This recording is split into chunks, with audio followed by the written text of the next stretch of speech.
Guys, nagluto nga po pala ako ng tortang okra with corned beef. Ayan po, okra, tapos corned beef, tapos itlog, harina, tapos pepper, sibuyas at saka bawang, nahiwa-hiwa na po yan. Yung okra po, nilaga ko na po yan. Pwede naman pong hindi.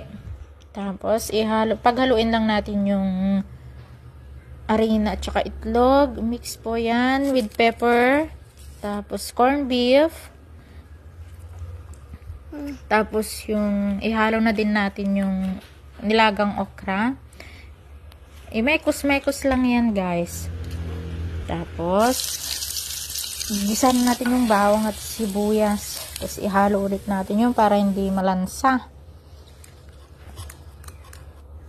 Pag malapot na mix, ayan, pwede na pong iprito. Ayan, guys. Luto na. Pwede naman pong tuna ang gamitin dyan.